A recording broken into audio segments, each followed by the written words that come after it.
Մեթյու Հենրի, ամենօրյա ընթերցանություն, օր մայիսի 29։ 3 օր հետո նրան գտան տաճարում վարդապետների մեջտեղում նստած, լսում էր նրանց ու հարցեր տալիս։ Ղուկաս 2-46 խոսք։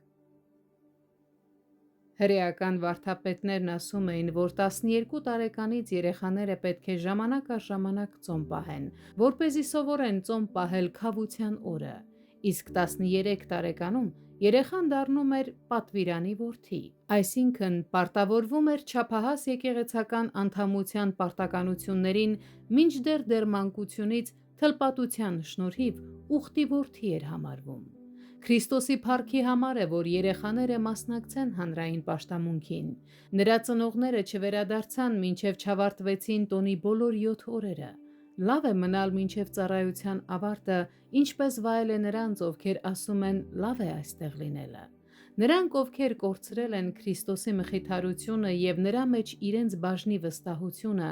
պետք է մտածեն, թե որտեղ, երբ և ինչպես են կորցրել դրանք, և պետք է վերադառնան։